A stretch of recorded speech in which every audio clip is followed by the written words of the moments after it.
देखिए, आज की क्लास में हम लोग करेंगे विनिर्माण उद्योग। ठीक है, आज का हमारा टॉपिक रहेगा विनिर्माण उद्योग के बारे में। अपन एमसीक्यू क्वेश्चन को पूरा कंप्लीट करेंगे। चलिए, पहला प्रश्न देखिए, भारत में सबसे पहले स्थापित की गई लौह इस्पात कंपनी निम्नलिखित में से कौन सी है? तो आपको बताना है कि पहली लौह इस्पात कंपनी कौन सी है। तो राइट आंसर इसका बी। कौन सी है? टाटा लौह एवं इस्पात कारखाना। टाटा लौह एवं इस्पात कारखाना।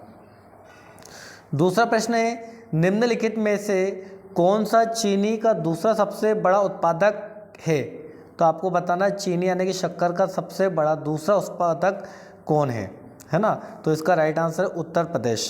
राइट आंसर हो जाएगा आपका सी, उत्तर प्रदेश। देखिए, अगला प्रश्न है, निम्नलिखित में से कौन सा देश विश्व में जूट और कच्चे जूट से बनी वस्तुओं का सबसे बड़ा उत्पादक है? यानी जूट की बात कर रहे हैं अपन, तो कौन सा देश है जो विश्व में जूट और कच्चे जूट से बनी वस्तुओं का सबसे बड़ा उत्पादक है? तो राइट आंसर इसका बी, भारत। कौन है? बी, भारत। अगला प्रश्न है, निम्नलिखित में से किसने उर्वरक उद्योग को सफल बनाया है? तो बनाया हरित क्रांति ने। किसने बनाया? हरित क्रांति ने।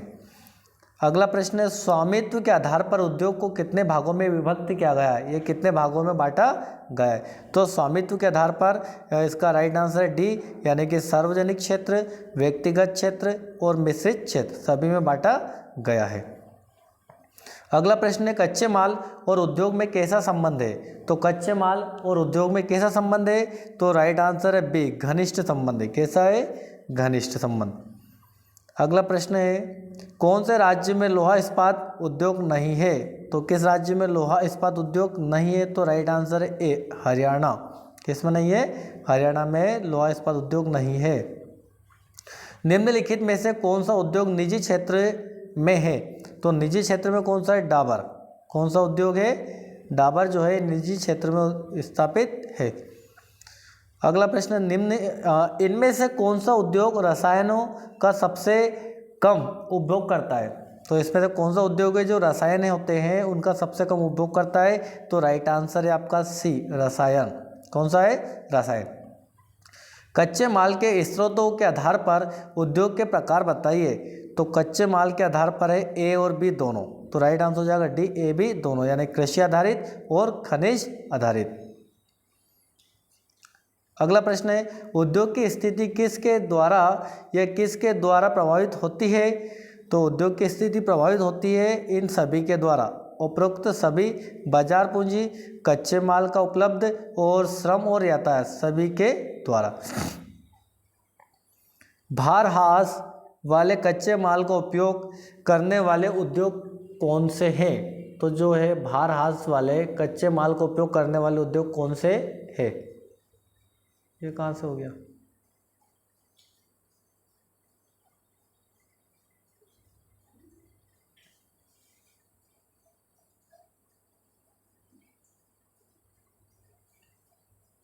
चलिए आ गए। तो प्रश्न है, भारहास वाले कच्चे माल का उपयोग करने वाले उद्योग कौन से?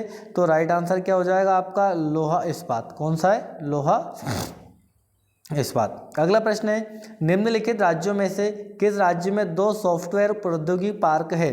तो 2 सॉफ्टवेयर प्रौद्योगिकी पार्क जो है महाराष्ट्र में। कहाँ पर है? महाराष्ट्र में। अगला प्रश्न है, निम्न में से कृषि पर आधारित कौन सा या कौन कौन से हैं? कृषि आधारित उद्योग कौन कौन से हैं? तो आपको बताना है। तो इसका राइट आंसर डी, यानी कि देखा सूती और पटसन और ये रेशम सभी सूती आधारित उद्योग है। पहला सफल सूती उद्योग मुंबई में कब लगाया गया? तो पहला सफल उद्योग जो मुंबई में लगाया गया है वो लगा था बेटा आपको 1854 में। कब लगा था? 1854 में लगाया गया था। भारत का कौन सा लोहा इस्पात संयंत्र जर्मन के सहयोग से स्थापित किया गया? तो जर्मन के सहयोग से स्थापित किया गया था दुर्गापुर। कौन सा किया गया? दुर्गापुर। अगला प्रश्न है, व्यवसायों की कितनी श्रेणियों में वर्गीकृत किया गया है? तो जो व्यवसाय होता है उनको कितनी श्रेणियों में वर्गीकृत किया गया है? तो 3 श्रेणियों में। कितनी में? 3 श्रेणियों में व्यवसायों को वर्गीकृत यानी कि बांटा गया है। निम्नलिखित में से कौन सा नगर लोहा और इस्पात उद्योग के अतिरिक्त वाहन निर्माण उद्योग का केंद्र है? तो राइट आंसर है डी, जमशेदपुर। अगला प्रश्न है, कारखानों द्वारा निष्कासित एक लीटर अपशिष्ट से कितना गुना स्वच्छ जल दूषित होता है? तो कारखानों से जो प्रदूषित जल निकलता है 1 लीटर अपशिष्ट से कितना गुना स्वच्छ जल यानी अच्छा जल दूषित हो जाता है? तो राइट आंसर है 8 गुना। 1 लीटर से 8 गुना अच्छा जल दूषित हो जाता है यानी प्रदूषित हो जाता है। अगला प्रश्न है, तृतीयक श्रेणी में कौन कौन सी क्रियाएं शामिल है? तो तृतीयक श्रेणी में कौन कौन सी क्रियाएं शामिल है? तो राइट आंसर है बेटा आपका डी, यानी कि परिवहन भी शामिल है, संचार भी शामिल है और प्रशासन तथा सेवाएं सभी इसमें शामिल है। अगला प्रश्न है, ऑल इंडिया लिमिटेड जिसको बोलते हैं अपन ऑयल, निम्नलिखित में से किस प्रकार के उद्योग से संबंधित है? तो ऑयल जो है स्वाभाविक सी बात है संयुक्त क्षेत्र से संबंधित है। कौन से क्षेत्र से? संयुक्त क्षेत्र से संबंधित है। निम्न में से विनिर्माण उद्योग कौन कौन से है? तो विनिर्माण उद्योग सभी है। देखो, लकड़ी से कागज का बनना, बॉक्साइट से एल्यूमिनियम बनना और गन्ने से चीनी बनना। तो इसका राइट आंसर हो जाएगा आपका उपरोक्त सभी। अगला प्रश्न, कच्चे पदार्थों को मूल्यवान उत्पाद में परिवर्तित अधिक मात्रा में वस्तुओं के उत्पादन को कहा जाता है? तो राइट आंसर है डी, ए और बी, यानी कि विनिर्माण, वस्तु निर्माण और प्राथमिक उद्योग सभी, ए बी सी तीनों।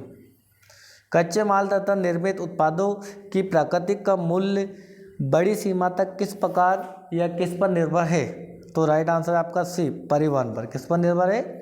परिवहन पर। भारत की कुल जनसंख्या का कितने प्रतिशत लोग केवल कृषि कार्य करते हैं? तो जो भारत की कुल जनसंख्या उसमें से 64% लोग क्या करते हैं? कृषि कार्य करते हैं। अगला प्रश्न, पिछले 2 दशकों में से सफल घरेलू उत्पाद में विनिर्माण उद्योग का योगदान कितना रहा है?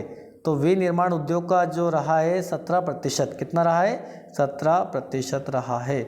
आर्थिक दृष्टि से निर्माण और निर्माण उद्योग को ऐसे स्थान पर स्थापित करना चाहिए जहां उत्पादन मूल्य और निर्मित वस्तुओं का मूल्य निम्न में से कितना होना चाहिए?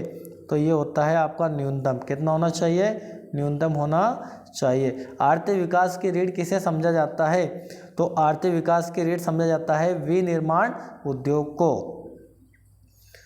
चलिए अगला प्रश्न देखिए, विजयनगर इस्पात संयंत्र होसपेटे में किस प्रकार की तकनीकी का उपयोग किया जा रहा है? तो विजयनगर में जो एक इस्पात संयंत्र है उसमें किस प्रकार की तकनीक का उपयोग किया जा रहा है? तो कर्नाटक, इसमें कर्नाटक तकनीक। अगला प्रश्न, भारत में पहला सफल उद्योग कहाँ पर लगाया गया? तो भारत में पहला सफल उद्योग लगाया गया मुंबई में। कहाँ पर? मुंबई में। देखते हैं अगला प्रश्न है, भारत किस प्रकार की गुणवत्ता वाले सूती कपड़ों के उत्पादन के लिए प्रसिद्ध था? तो भारत किस प्रकार की गुणवत्ता वाले सूती जो कपड़े होते हैं उत्पादन के लिए प्रसिद्ध था?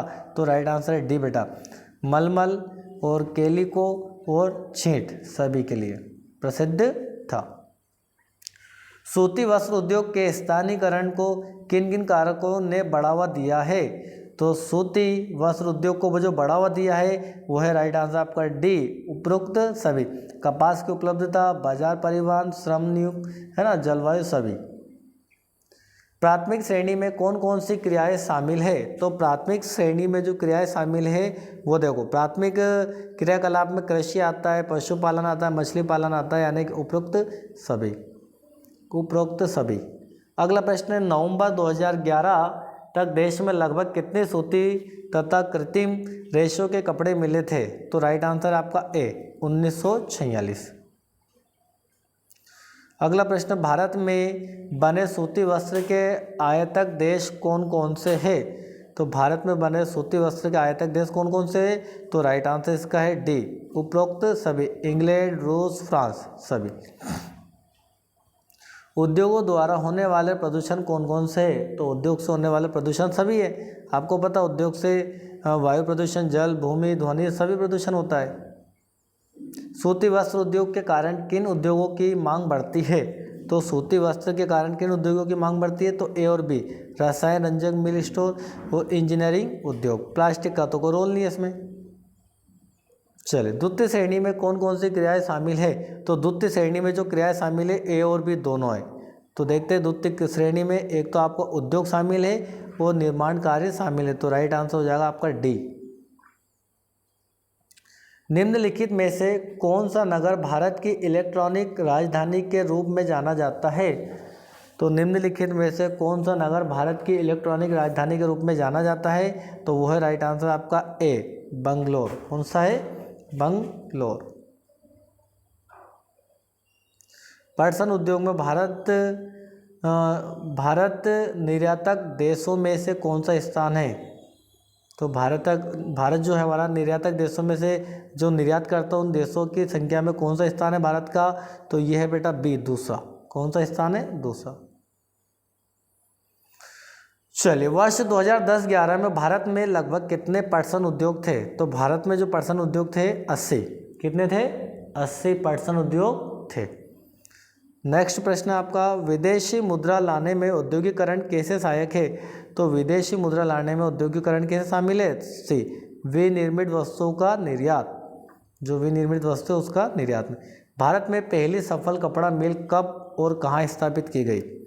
तो भारत में पहली सफल मिल जो स्थापित की गई वो 1954 में, और कहाँ पर की गई? चेन्नई में की गई। भारत में राष्ट्रीय पटसन नीति कब अपनाई गई? तो भारत में राष्ट्रीय पटसन नीति कब अपनाई गई? ए, 2005 में। कब अपनाई गई? 2005 में। चीनी उद्योगों की प्रमुख चुनौतियां कौन कौन सी है? तो चीनी उद्योग की प्रमुख चुनौतियां कौन कौन सी है? तो इसका राइट आंसर है डी, उपरोक्त सभी उद्योगों का, है ना। और पुरानी परिवहन अक्षमता, असक्षमता, ये सभी है। भारत में पहला पटसन उद्योग कहाँ स्थापित किया गया?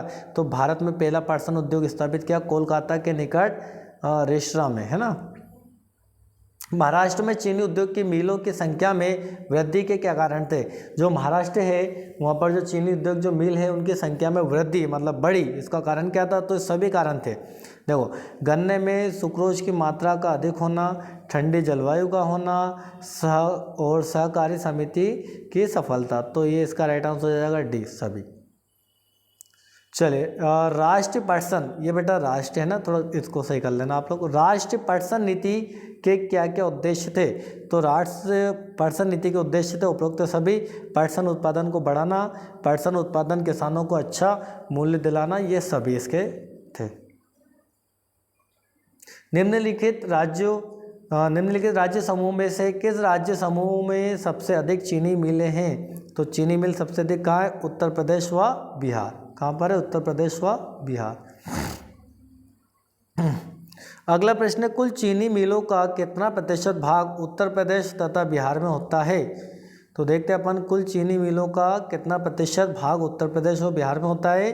तो राइट आंसर है आपका ए, 60%। कितना होता है बेटा? 60%। भारत में पहला सीमेंट उद्योग कहाँ लगाया गया? तो भारत में पहला सीमेंट उद्योग कहाँ लगाया गया बेटा? तो राइट आंसर आपका सी, चेन्नई में। कहाँ पर लगाया गया? चेन्नई में। एल्यूमिनियम का प्रयोग किसके विकल्पों के रूप में बढ़ा है? तो एल्यूमिनियम का प्रयोग किसके विकल्पों के रूप में बढ़ा है? तो राइट आंसर आपका डी, उपरोक्त सभी। इस्पात, तांबे, जस्ते, शीशे, सभी के। चले, किसी देश की आर्थिक ताकत इनमें से किसके विकास में मापी जाती है? किसी देश की आर्थिक ताकत इनमें से किसके विकास में मापी जाती है? तो राइट आंसर है आपका सी, विनिर्माण उद्योग में। किसमें नापी जाती है? विनिर्माण उद्योग में। इस्पात की सबसे ज़्यादा खपत किस देश में है? तो इस्पात की सबसे ज़्यादा जो खपत है वो है हमारा चीन में। कहाँ पर है? चीन में। निम्नलिखित में से कौन सा विकास आमतौर पर औद्योगिक गतिविधि का अनुसरण करता है? तो निम्नलिखित में से कौन सा विकास जो है आमतौर पर औद्योगिक गतिविधियों का अनुसरण करता है? तो राइट आंसर है आपका बी। कौन सा है? बी, नगरीकरण। कौन सा है? नगरीकरण। इलेक्ट्रॉनिक सामान के अन्य महत्वपूर्ण उत्पादक केंद्र कौन कौन से हैं? तो इसका राइट आंसर है डी, उपरोक्त सभी। कोलकाता, लखनऊ, मुंबई, सभी। इनमें से कौन उत्पादन का कारक नहीं है? तो इसमें से कौन है जो उत्पादन नहीं किया जाता है? तो कच्चा माल उत्पादक कारक नहीं है।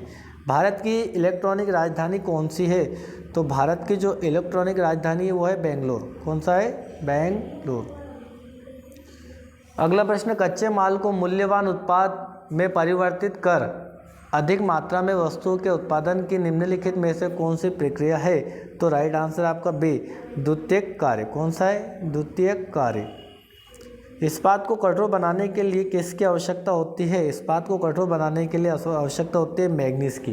किसकी होती है? मैग्नीज की आवश्यकता होती है। इनमें से कौन सा कारक किसी उद्योग के अवस्थिति में सबसे महत्वपूर्ण भूमिका निभाता है? तो राइट आंसर है डी, पूंजी और न्यूनतम उत्पादन लागत। देश के एल्यूमिनियम प्रलगन संयंत्र किन किन राज्यों में स्थित है? तो देखिए ये स्थित है बेटा आपका डी, राइट आंसर है आपका ए और बी दोनों में, उड़ीसा, पश्चिम बंगाल, उत्तर प्रदेश और छत्तीसगढ़ में। निम्नलिखित में से कौन सा उद्योग अन्य तीनों से प्रयुक्त कच्चे माल के स्रोत के आधार पर भिन्न है? तो राइट आंसर है आपका ए, पेट्रो रसायन उद्योग। अगला है सूती वस्त्र पहला कारखाना मुंबई में ही क्यों स्थापित किया गया था? तो इसका राइट आंसर है डी, मुंबई पतन है, मुंबई एक वित्तीय केंद्र है, यहाँ कपास उत्पादक क्षेत्र निकट स्थित है। तो ये पूरे कारण थे। अगला है निम्न में से कौन सा उद्योग चूना पत्थर को कच्चे माल के रूप में प्रयुक्त करता है? तो राइट आंसर है सीमेंट। कौन सा है? सीमेंट जो होता है वो चूना पत्थर को कच्चे माल के रूप में प्रयुक्त करता है सीमेंट उद्योग। ठीक है, तो यहाँ पर हमारे पूरे क्वेश्चन कंप्लीट होते हैं। विनिर्माण उद्योग के पार्ट के हमने पूरे प्रश्न उत्तर को कंप्लीट किया है। आप वीडियो को 1 से 2 बार देखिए, आपको इजीली पूरे क्वेश्चन आंसर याद हो जाएंगे। ठीक है, आज के लिए इतना ही। जय हिंद।